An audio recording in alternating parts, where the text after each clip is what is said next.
지난 시간에는 우리가 섬기는 방향을 잃지 말고 구원해 주시는 주님만을 섬기자라는 말씀을 나누었습니다. 오늘도 같은 본문, 같은 제목의 말씀으로 함께 하나님의 우리에게 주시는 그 음성 앞으로 나아가기를 원합니다. 우리가 본성적으로 자기 중심적이기 때문에 섬긴다, 희생한다 이런 말이 그렇게 달갑지만은 않게 들리는 것 같습니다. 그런데 우리가 섬기는 우리 주님도요, 이 땅에 오셨을 때에는 섬김을 받으러 오신 것이 아니라 섬기러 오셨더랬습니다. 마태복음 20장 28절 말씀 잘 아시죠? 우리 화면을 보시면서 함께 읽도록 하겠습니다. 시작. 인자가 온 것은 섬김을 받으려 함이 아니라 도리어 섬기려 하고 자기 목숨을 많은 사람의 대속물로 주려 함이니라. 아멘. 그리고 이 구절에서 우리가 알 수 있는 것처럼 예수님의 섬김은 십자가를 통하여서 가장 극적으로 표현이 되었습니다. 자신의 목숨을 가지고 많은 사람들을 섬기셨던 것입니다. 그런데 이처럼 섬기기 위해서 이 땅에 오셨던 예수님은 하나님께서 그저 프로그램 해놓은 대로 아무런 감정이나 생각 없이 마치 공장의 기계처럼 미리 정해져 있는 그런 루틴을 따라가셨던 것이 아닙니다. 사람의 몸으로 오셔서 우리들처럼 이 문제를 놓고 고민하셨습니다. 갈등하셨습니다. 힘들어 하셨던 것입니다. 예수님의 제자들이 예수님을 따르던 중에 어느새 다른 생각들을 품었다라는 사실을 우리는 확인을 하였습니다. 그들처럼 우리의 마음에도 다른 생각들이 종종 자리 잡기도 합니다. 그런데 우리 예수님도 그러하셨던 것입니다. 하나님의 말씀에 순종해야 하는 것은 알겠고 정말로 순종은 해야 하겠는데 이 가슴으로는 도저히 순종할 수가 없더라는 것입니다. 오늘 우리가 읽었던 본문 27절에도 보시면 예수님의 마음이 어떠했다라고 고백을 하셨죠? 내 마음이 괴롭다라고 말씀을 하셨습니다. 괴로워서 무슨 말을 하리요 하셨습니다. 너무너무 괴로워서 지금은 아무 말도 하고 싶지 않다. 아무 말도 할 수 없다. 그럴 정도로 극심하게 괴로워하셨던 것입니다. 그것도 그럴 것이 이제 십자가라고 하는 엄청난 일을 겪어야 합니다. 더군다나 자신의 잘못이라고는 조금도 없는데 죄는 하나도 없음에도 불구하고 말 그대로 너무나도 불공평하게 그리고 억울하게 십자가의 길을 걸어가셔야 하는 것입니다. 그래서 얼마나 괴로웠던지 아버지 하나님께 제발 좀 이 때를 면하게 해 주십시오. 이 십자가만큼은 좀 피하게 해 주십시오. 말씀을 하셨던 것입니다. 분명히 다른 마음, 다른 생각을 우리 주님도 하셨던 것입니다. 그러나 예수님은 자신의 섬김의 방향과 목적이 어디에 있는지를 분명히 하셨습니다. 27절 후반부에서 내가 이를 위하여 이때에 왔나이다 라고 고백을 하셨고 28절에서는 아버지의 이름을 영광스럽게 하옵소서라고 간구하셨던 것입니다. 짧은 두 구절입니다. 27절, 28절에 드러나 있지만 이 내용은 사실 예수님께서 이 땅에 오셔서 계속해서 고민하고 갈등하고 괴로워하셨던 내용임에 틀림이 없습니다. 계속해서 이 두 가지 생각이 십자가만큼은 피하고 싶다는 생각과 십자가를 통하여서 하나님께 영광이 되어야 한다는 이 두 가지 생각이 예수님의 내면에서는 충돌하고 있었던 것입니다. 오랜 세월 십자가는 도저히 안 되겠다며 아버지 하나님을 설득하기 위해서 부단히 애를 써 오셨지만 결국 예수님은 하나님의 뜻과 하나님의 말씀에 순종하셨던 것입니다. 예수님 자신의 소망이나 바램이나 뜻이 아니라 아버지 하나님의 영광을 위하여서 기꺼이 십자가의 그 길을 가기로 다짐하셨던 것입니다. 그러자 하나님도 인정을 해 주셨습니다. 우리 12장 28절의 말씀은 성경을 보시면서 함께 읽도록 하겠습니다. 28절입니다. 시작. 아버지여, 아버지의 이름을 영광스럽게 하옵소서 하시니 이에 하늘에서 소리가 나서 이르되 내가 이미 영광스럽게 하였고 또다시 영광스럽게 하리라 하시니. 아멘. 하늘에서 소리가 났다라고 했습니다. 아버지 하나님의 뜻을 예수님을 비롯한 모든 사람들이 다 듣고 알 수 있도록 소리로서 표현을 해주셨던 것입니다. 그런데 이때의 소리가 단순히 사람들이 하는 말로 오해하지 않도록 압도적인 소리로 명확하게 말씀을 해주셨습니다. 구체적인 내용도 분명히 알아들을 수 있었지만 마치 그 소리가 천둥이 울리는 것과도 같았고 아니면 천사가 말을 했다라고 느낄 정도로 압도하는 소리로 하나님의 명확한 말씀을, 하나님의 뜻을 말씀해 주셨던 것입니다. 그 분명한 첫 번째 내용을 보면 첫 번째로 내가 이미 영광스럽게 하였다라고 했습니다. 여러분, 예수님은 지금까지 어떻게든 십자가를 좀 피할 길을 찾기 위해서 고민을 하셨습니다. 그래도 보내심을 받은 대로 십자가의 길을 갈 테니까 이것을 통하여서 하나님의 영광이 드러나게 해 주십시오. 소원을 하셨습니다. 그러니까 아직 십자가를 지지도 않았고 사망과 어둠의 권세를 깨뜨리고 부활하지도 않으셨습니다. 실제로 하신 것은 거의 없습니다. 그저 내적으로 고민하고 갈등하고 괴로워하고 씨름하고 말씀으로 씨름하고 있었을 뿐입니다. 그럼에도 불구하고 아버지 하나님은 예수님이 고민을 거듭하다가 겨우 한마디 했던 그 말씀만을 듣고 이미 영광을 받았다라고 말씀을 하시는 것입니다. 여러분, 무엇을 그리고 어떻게 하나님께서 영광을 받으셨을까요? 우선 이 말씀은 이 땅에 오셔서 지난 33년 동안 예수님의 그 모든 삶과 인격을 통하여서 하나님께서 영광을 받으셨다라는 의미입니다. 하나님이 과연 우리가 이루는 어떤 일이나 성과나 업적으로 영광을 받고자 하실까요? 수천 명, 수만 명이 모이는 큰 교회를 이루고 삐까번쩍한 그런 예배당을 짓는 것으로 하나님께서 영광을 받으실까요?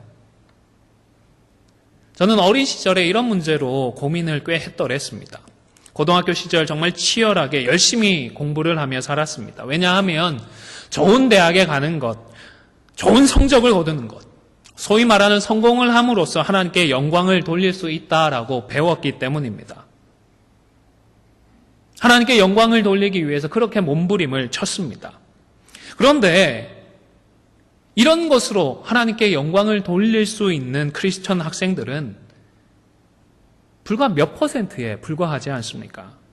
물론 열심히 하지 않는 사람들까지 생각하는 것은 아닙니다. 성경은 게으른 것에 대해서 명확하게 부정적인 태도를 보일 뿐만 아니라 사도 바울은 데살로니가전서 3장 10절에서 일하기 싫거든 먹지도 말게 하라고 교훈을 했습니다. 아무리 말로 떠들어봐야 하나님은 인정하지를 않으시는 것입니다. 예수 믿는 학생들 중에는 말로만이 아니라 정말로 열심히 그리고 성실하게 공부하는 학생들이 많이 있습니다.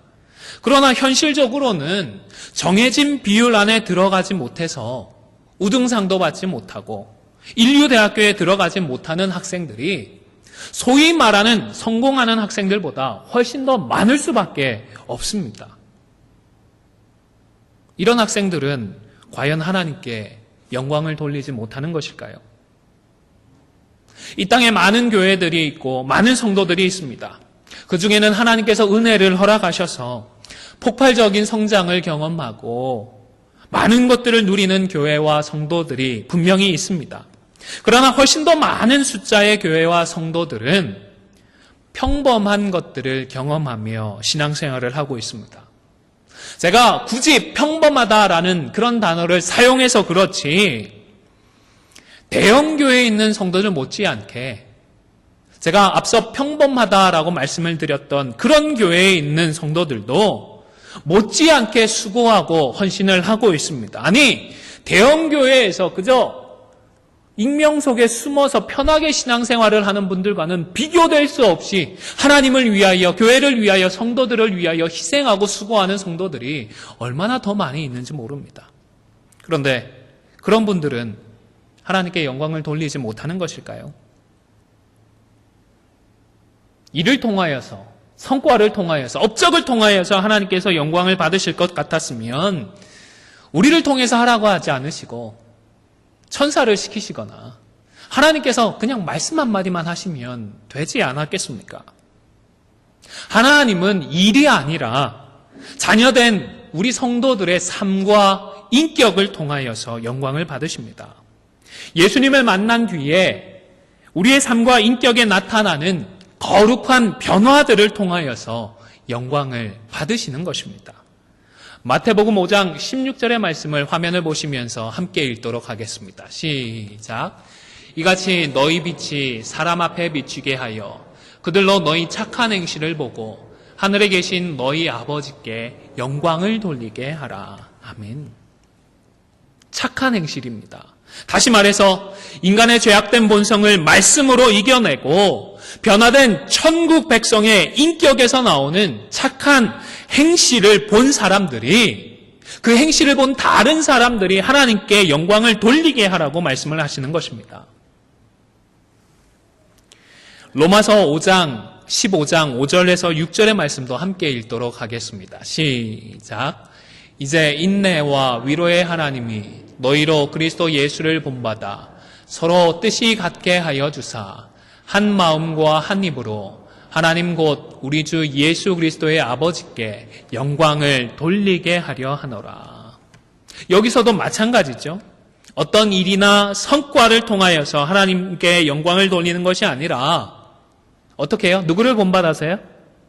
예수님을 본받아서, 우리 예수님을 본받아서 한 마음 한 뜻으로 변화된 삶을 살아가는 우리 성도의 그 삶과 인격을 통하여서 하나님께 영광이 되는 것입니다. 우리 하나님은 저와 여러분의 삶을 통하여서, 변화된 인격을 통하여서 영광을 받으십니다. 뿐만 아니라 내가 이미 영광스럽게 하였다는 이 말씀은 지금 예수님께서 괴로워하고 갈등하는 이 자체를 통하여서 영광을 받으셨다라는 말씀이기도 합니다. 제가 설교를 준비하면서 읽었던 한 책에서는 이 구절과 관련해서 이렇게 설명을 하셨습니다. 하나님의 말씀을 듣고 깨닫고 힘들어하고 답답해하는 것이 하나님이 영광스럽게 하셨다는 것이다 설명을 합니다. 저도 100% 동의를 합니다. 여러분, 순전한 믿음, 온전한 믿음이라고 하는 것이 과연 아무런 의심도 없고 의문도 제기하지 않는 그런 믿음만을 의미할까요? 오늘 본문에서 예수님이 그러하셨던 것처럼 우리도 어렵고 힘들고 납득하기 힘든 일들을 만나게 되면 이런저런 다른 생각들을 하기 마련입니다. 그런 상황 속에서 말씀 때문에 고민하고 말씀으로 씨름하는 것이 온전한 믿음이고, 그리고 이런 고민과 갈등을 통하여서 우리 하나님께서 영광을 받으시는 것입니다. 원수까지 사랑하라고 하시는 것은 알지만 아직도 보기 싫은 사람도 있고, 그런 사람을 만나서 그 옆에서 함께 예배 드리는 것이 괴롭습니다. 그런데 싫고 괴롭다고 해서 그냥 쉬운 방법인 포기를 해버리는 것이 아니라, 그래도 말씀이 있는데 어떻게 하면 좋을지에 대해서 한 번 더 고민하고, 그래도 말씀에 따라서 사랑하기 위해서 의지적으로 노력해 봐야 하는 것은 아닐까라고 고민하는 이 자체를 우리 하나님은 영광으로 받으시는 것입니다. 감정과 이성과 의지를 동원하여서 완벽하게 사랑하지는 못하지만 사랑하라는 말씀 때문에 몸부림치는 그 자체로 우리 하나님은 기뻐하시는 것입니다. 물론 그냥 괴로워하고 힘들어하는 것으로 하나님이 기뻐하신다라는 것이 아닙니다. 무엇 때문에 고민하고 갈등한다고요? 말씀이 있기 때문입니다. 말씀 때문에 갈등하는 것을 하나님이 인정해 주시는 것입니다. 하나님의 뜻 때문에 괴로워하는 것을 기억해 주시는 것입니다. 순종하기 싫어하는 우리의 본성과 그리고 뜻에 순복하도록 이끌어 가시는 성령의 그 소욕 사이에서 갈등하고 괴로워하는 예수님과 같은 그런 모습을 하나님은 기특하게 여기시고 영광으로 받아주시는 것입니다. 저는 성경의 인물 중에서 다윗보다도 그를 왕에 앉을 수 있도록 지원해 주었던 요나단이라는 인물을 더 좋아하고 존경합니다. 성경이 그 초점이 예수님께 맞추어져 있다 보니까 언약이라고 하는 큰 물줄기에서 보면 아무래도 요나단은 변방에 있을 수밖에 없습니다. 그러나 그렇다고 해서 하나님께서 요나단을 덜 사랑하시는 것 같지는 않습니다. 왜냐하면 요나단 역시 다윗이 믿었던 바로 그 하나님을 똑같이 믿었고 하나님의 그 약속과 언약을 똑같이 붙들었기 때문입니다. 여기에 더해서 자신의 모든 것을 희생하면서까지 하나님의 말씀에 순종하고자 했던 인물이 요나단입니다. 그런데 성경에 구체적으로 언급이 되지는 않았지만 요나단 역시 참 많이 고민하고 갈등했을 것 같습니다. 여러분, 평범한 가정에서도요, 부모님이 남긴 재산 때문에 형제들 간에 다툼이 일어나죠. 그래서 세상에는 이런 상속 전문 변호사도 있지 않습니까? 그런데 요나단은 한 나라의 왕위를 물려받을 수 있는 자리에 있었습니다. 별로 계산해 보지 않더라도 어마어마한 것들을 차지할 수가 있었습니다. 그런데 하나님께서 다윗이라는 인물에게 기름을 부으셨다고 합니다. 왕으로 삼겠다 말씀을 하셨다고 합니다. 하루아침에 자신이 누릴 수 있는 모든 것을 고스란히 다 잃어버리게 된 것입니다. 요나단도 사람인데 다윗만 없다면 내가 다 가질 수 있을 텐데 라는 생각을 왜 해보지 않았겠습니까? 하나님, 다른 것은 모르겠고 이번 한 번만 딱 눈 감아 주십시오. 제가 이 다음부터는 100% 순종하겠습니다. 다윗만 제가 모른 척하게 해주십시오. 이런 갈등을 하고 고민을 했을 것입니다. 그러나 그런 고민과 갈등 중에 그는 결국 예수님처럼 하나님의 말씀을 붙들었습니다. 하나님의 뜻을 따르고자 했습니다. 세상적인 기준으로 보면 요나단은 어리석은 사람이고 실패자일 수도 있습니다. 그러나 하나님은 요나단의 이러한 믿음을 기뻐하셨고 요나단이 가졌을 그러한 고민과 갈등을 통하여서 틀림없이 영광을 받으셨을 것이라고 저는 확신합니다. 사랑하는 성도 여러분, 고민해야 합니다. 말씀 때문에 고민하십시오. 말씀 때문에 갈등하시기를 바랍니다. 말씀 때문에 괴로워하시기를 바랍니다. 말씀대로 살아야 하는데 그 속에서 내가 그러지 못하겠고 그런 갈등으로 힘들어하고 괴로워하시기를 바랍니다. 그리하여 예수님께처럼 우리 하나님께 내가 이미 그 모든 괴로움과 갈등으로 영광스럽게 하였다라는 인정을 받게 되는 우리 모두가 되시기를 주님의 이름으로 간절히 축원을 드립니다. 뿐만 아니라 우리 하나님께서는 또다시 영광스럽게 하리라고 말씀하셨습니다. 이 말씀은 예수님께서 감당할 십자가를 감당할 힘과 능력을 주신다는 의미입니다. 하나님께서 함께 하셔서 십자가와 부활을 반드시 이루어 줄 것이라는 약속의 말씀입니다. 주를 섬기고 하나님의 영광을 위해서 수고하고 노력할 때에 때때로 고민하고 괴로워하는 당신의 자녀들에게 우리 하나님은 감당할 수 있는 힘을 주시고 능력을 주시는 것입니다. 예수님께 내가 영광스럽게 하리라며 자신의 의지를 보여주신 하나님께서 저와 여러분에게도 말씀에 순종하고 말씀을 따르고자 하는 우리에게 동일한 의지를 가지고 동일한 말씀을 주시는 것입니다. 올 하반기에 우리는 우리에게 주신 복음의 이 사명을 감당하기 위하여 함께 힘을 모으고 있습니다. 이와 관련해서 고민도 하시고 또 남몰래 괴로워하시는 줄로도 압니다. 사실 이민교회와 성도의 현실이 너무나도 분명하지 않습니까? 과거와는 달리 이민의 문이 많이 닫혀버렸습니다. 그리고 한국말을 쓰고 한국 문화를 공유하는 이민 1세대들은 많은 숫자가 이미 교회를 출석하고 있습니다. 말 그대로 전도할 사람이 많이 보이지 않습니다. 뿐만 아니라 수십 년 동안 우리가 이곳에서 지내왔습니다.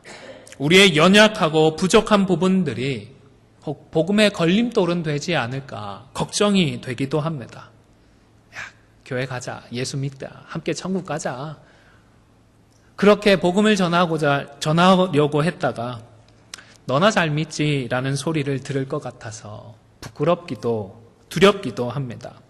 하지만 이런 현실 속에서 고민하고 괴로워하는 것과 그냥 포기해버리고 아무것도 생각해보지 않는 것 차이에는 분명한 차이가 있습니다. 우선은 앞서 살펴본 대로 말씀 때문에 고민하고 괴로워하는 그 삶과 인격을 통하여서 우리 하나님께서 영광을 받으시기 때문입니다. 그리고 이렇게 고민하고 씨름하는 성도들에게 하나님은 감당할 수 있는 힘을 주시고 능력을 허락해 주시기 때문입니다. 하나님께서 하나님 스스로 영광스럽게 해주시는 것입니다. 여러분, 성도는 우리 자신의 힘과 능력으로만 사는 사람들이 아닙니다. 물론 게으르지 않게 우리가 감당해야 할 몫들은 감당해야 합니다. 하지만 무엇보다 하나님이 우리의 힘이 되시고 하나님이 우리의 능력이 되시도록 기도해야 합니다. 역대하 14장에 보면 아사 왕 때에 구스 사람 세라가 무려 100만 대군을 이끌고 유다를 쳐들어왔습니다. 그때 동원된 병거가 300대라고 했습니다. 그 당시의 병거는 오늘날에 비교하면 아마 전차 정도에 비교할 수 있겠지요. 여러분, 6.25 전쟁 때 초기 전황이 어떠하셨죠? 저는 태어나기 전이었는데 생생하게 기억하시는 분들도 계시잖아요. 북한이 남한을 완전히 압도했다고 들었습니다. 말 그대로 파죽지세로 낙동강 이남을 제외한 전 지역을 차지했다고 들었습니다. 혹시 그때 병력, 북한의 병력이 어느 정도였는지 기억을 하십니까? 글을 좀 찾아보니까요. 그때 북한의 병력이요. 20만 1,050명이었다고 합니다. 어떻게 보면 고작이죠. 고작 20만 1,050명입니다. 지금 유다에는 몇 명이 쳐들어왔다고요? 5배가 넘는 100만 명이 쳐들어왔습니다. 그리고 당시 6.25 전쟁 당시 그 전세의 결정적인 역할을 했던 무기가 탱크라고 하죠. 남한에는 전차가 한 대도 없었는데 북한에는 몇 대가 있었다고 하죠? 이것 역시 제가 그냥 그래서 읽은 숫자입니다. 252대가 있었다고 합니다. 전차 252대, 불과 며칠 만에 파죽시세로 서울을 함락시키고, 그리고 낙동강 이남 지역까지 거의 전멸하다시피 만들 수 있었던 결정적인 전쟁의 요인이었습니다. 그런데 구스 사람 세라가 병거가 몇 대 있었다고요? 300대입니다. 252대보다 더 많은 300대까지 끌고 100만 명의 압도적인 병력들을 가지고 쳐들어왔습니다. 이때 아사는 자신이 할 수 있고 해야 하는 최선을 다했습니다. 유다에 있는 병력을 이끌고 스바다 골짜기에 전열을 갖추었습니다. 그리고 나서는 어떻게 했을까요? 꿇어 엎드렸습니다. 무엇보다 아사는 하나님이 힘과 능력이 되신다라는 사실을 고백했습니다. 간절히 하나님께 기도하며 하나님께서 승리를 허락해 주시기를 부르짖었던 것입니다. 역대하 14장 11절의 말씀을 화면을 보시면서 같이 읽도록 하겠습니다. 시작. 아사가 그의 하나님 여호와께 부르짖어 이르되 여호와여, 힘이 강한 자와 약한 자 사이에는 주밖에 도와줄 리가 없사오니 우리 하나님 여호와여, 우리를 도우소서. 우리가 주를 의지하오며 주의 이름을 의탁하옵고 이 많은 무리를 치러 왔나이다. 여호와여, 주는 우리 하나님이시오니 원하건대 사람이 주를 이기지 못하게 하옵소서 하였더니, 하나님이 우리의 힘이 되어 주십시오. 하나님이 우리의 능력이 되어 주십시오. 하나님이 우리 앞에서 승리를 허락해 주십시오. 그렇게 간구했더니요, 12절의 말씀도 함께 읽도록 하겠습니다. 시작. 여호와께서 구스 사람들 아사와 유다 사람들 사이에서 치시니 구스 사람이 도망하는지라. 구체적으로 어떤 일이 일어났는지 명확하게 기록되지는 않았습니다. 그러나 그 결과만 놓고 보면 도저히 이건 사람이 한 게 아니다. 유다 사람들이 그들의 능력으로 한 것이 아니다.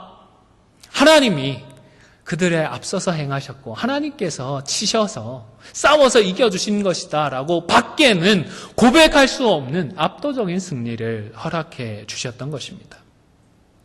여러분, 오늘날 우리가 이민사회에서 복음을 전하는 것이 결코 쉽지는 않습니다. 그러나 그렇기 때문에 더더욱 우리들의 힘과 능력은 오직 여호와 하나님밖에 없는 줄로 믿고 기도하시면서 나아갈 수 있기를 바랍니다. 그리하여 또다시 영광스럽게 하시는 우리 하나님의 힘과 능력을 우리가 함께 목도하고 감사하고 찬양할 수 있게 되기를 주님의 이름으로 간절히 축원을 드립니다.